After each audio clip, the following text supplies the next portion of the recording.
Hi, everyone. My name is Mr. Dan Bolja. I teach English here in the middle school in Fort Lauderdale. I've taught every grade from 6th through 8th. Also, I have been at Pine Crest for the last 15 years. I am originally a native Floridian. I've grown up here, but I moved to Connecticut for 7 years while my wife was pursuing medical school, and then we moved back to start a family. So, been here for a long time, and love being in South Florida. What brought me here to Pine Crest, actually, I am going to give credit to two people. One of them is Brandon Knight, who played basketball for Pine Crest. I taught at Ramblewood Middle when he was there, and he transferred to Pine Crest, and I kind of followed his basketball career here, became somewhat interested in the school. And then one day I was teaching, and I got a call from Chris Harrison, who now is an English teacher at the Boca campus, because he was going into a guidance position here at Fort Lauderdale, and he asked me if I'd be interested in a job. And I said, of course I would. I came and interviewed, and the rest is history. Well, the jobs I had before this, most of them, at least in my adult lifetime, have been in teaching. I taught at Ramblewood Middle. I taught at Hillel Community Day School in North Miami Beach. And then I moved to Pine Crest. I think it's always been very important for me to try to make students love the material that I love. That has been a goal of mine. I also like to incorporate humor into my classes, which, obviously dad jokes and weird jokes that students don't find funny. However, I do. And I think it's important to do that.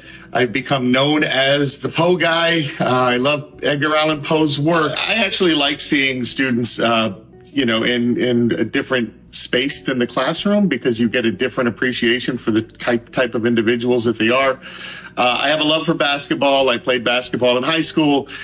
So I like, teaching students the game, pushing them to their limits and challenging them. The same thing I try to do in the classroom.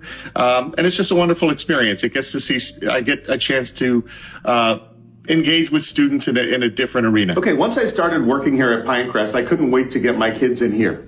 So both my children, Daniel and Sarah, started at Pine Crest in the middle school, and they went all the way through high school.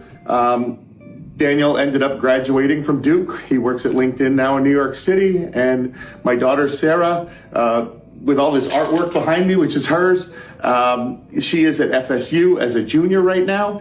And I wanted to bring them here because I thought Pine Crest had a lot to offer. I believed it challenged students. It gave them all kinds of opportunities to pursue different interests.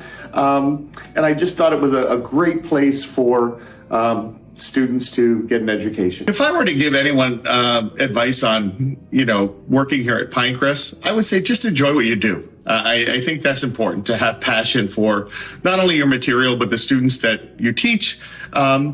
Look to innovate, to, constant self-improvement as a teacher, being reflective. I think Pine Crest offers teachers great opportunities for professional development and just to become better at their craft. So I would say take advantage of all those things and be the best possible teacher for the wonderful students that we have. The proudest moments for me are when I see students who either lack confidence, who are quite shy or disengaged, actually gravitate to the material I'm teaching, whether that be Shakespeare in Midsummer Night's Dream. They start off with a negative attitude, and by the end of it, they love it. Or whether they, enjoy it so much that they start pushing their families to do things. So when they take a trip to England, they decide to go to the Globe Theater, or they pressure their families to take them to the Poe Museum when they're traveling around Baltimore or something like that. Those things, I think, inspire me to continue to do what I do. And they are proud moments for me. As Thanksgiving rolls around, there are several things I'm thankful for. Obviously, first and foremost, I'm thankful for my family. I'm thankful for my job. I'm thankful that I get to do something that I love each and every day.